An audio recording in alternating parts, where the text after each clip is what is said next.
What's up, everybody, and welcome back to another movie review. I'm Chase Lee, and the movie I want to take a look at right now is The High Note. Now, this one comes from Focus Features, and this one's directed by Nisha Ganatra. And this one tells the story of a superstar singer, played by Tracy Ellis Ross, and her overworked personal assistant, played by Dakota Johnson, as they are presented with a choice that could alter the course of their respective careers. So, going into this film, I saw one trailer for it, and I thought it looked a little corny, to be honest. So I didn't know what to expect, but, we're all at home now. There's no movies playing in theaters, and so we as content providers and reviewers, we try to find different avenues for you guys, whether it be streaming services or whether studios drop premium prices on these rentals like this one. I try to figure out like what I should do for the channel for you guys, and so this was a movie I was gonna see regardless. My fiance loves these types of films, and so this was going to be seen no matter what, whether it be in theaters or at home. So even if I thought it was corny, I was going to have to watch it, and I was going to have, be open-minded. And I go into these movies, I want them to be good. I don't want any movie to be bad, but if it is bad, I'll tell you guys. If it's great, I'll tell you. So we watched it at the wonderful price point of $20. I think this is the fourth or fifth one I've done while in quarantine. It's a lot of money, but we would have spent that much at the theater anyway, so it's not that big of a deal.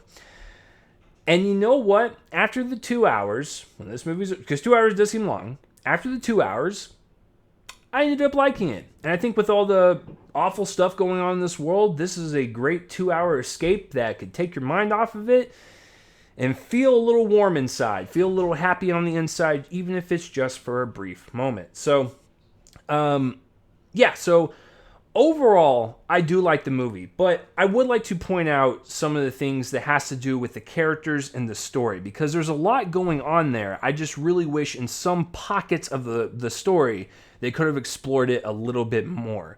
So what I mean by that is this. The overall thing is super familiar. We have a superstar that's like, she's rich, she's famous, but there's that coldness inside of her.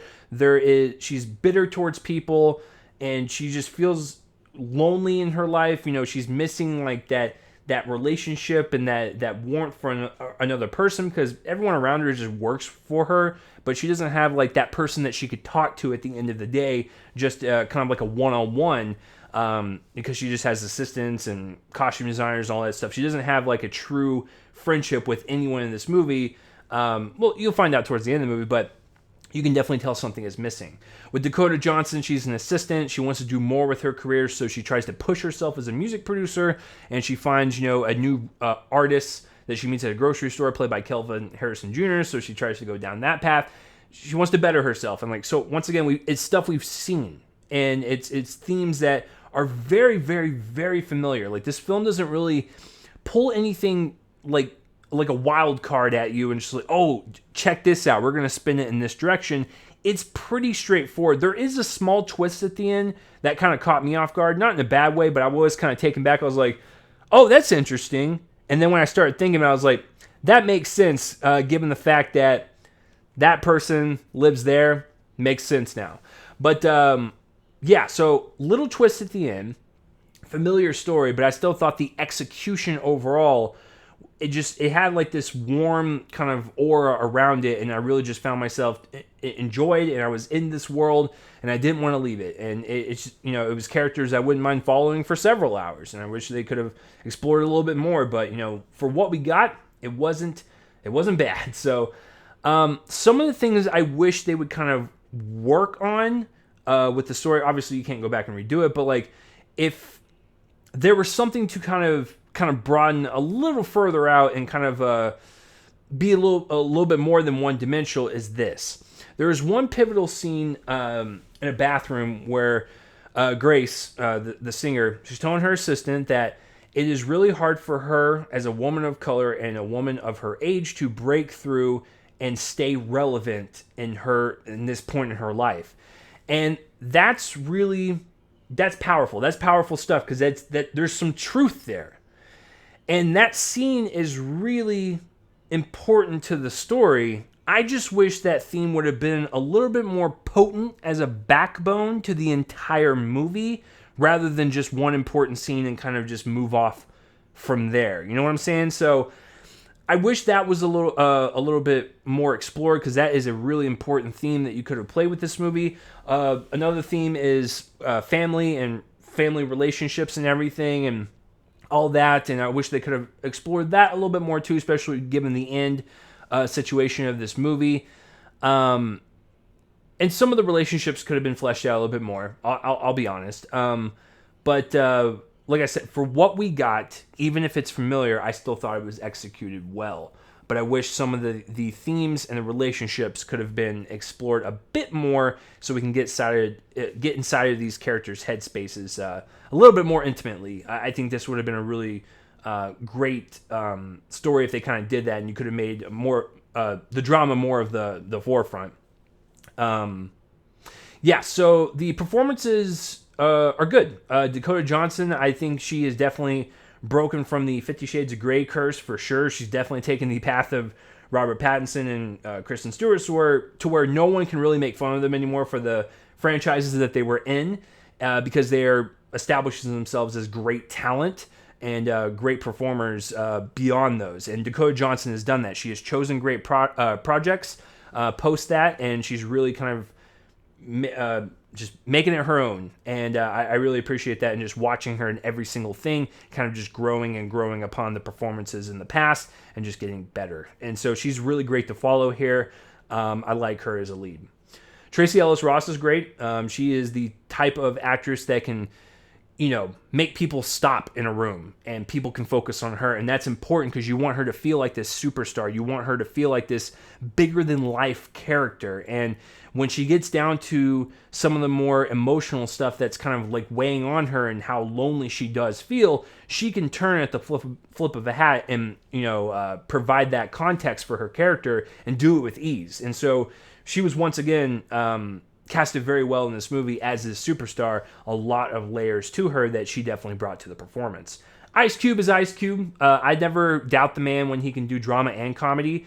He has one good scene in here where he's like the music producer, he's like, "Don't step over my line" type of deal, because that's how he would act. But he's funny. He's got some funny moments, and it is what it is type of deal.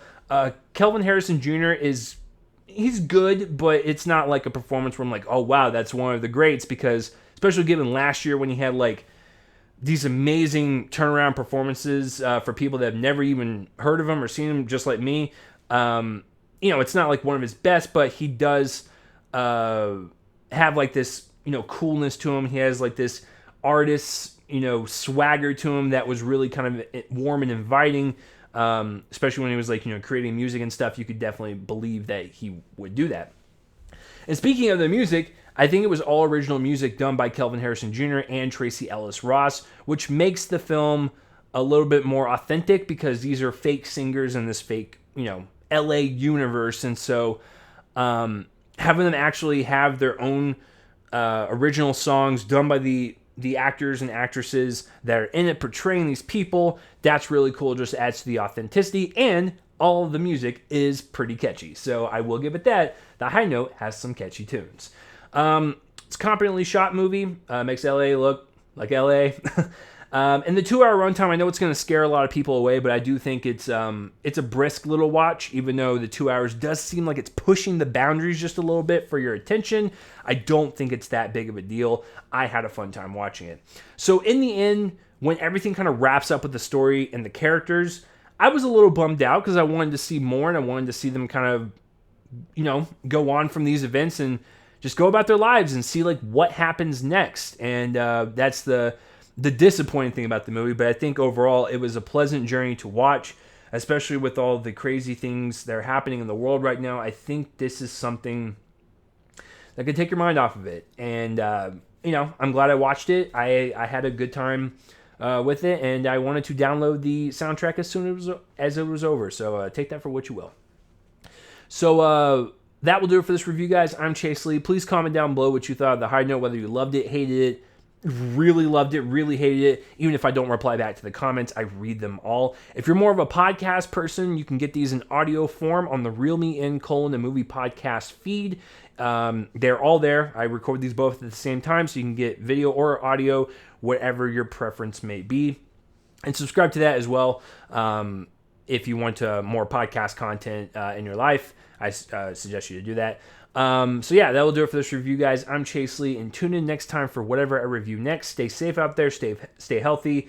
Do good in the world, and good will triumph overall in the end. So I just hope everyone is doing well out there. So that will do it for this review. I'll see you guys next time for whatever I review next. I'll see you guys later.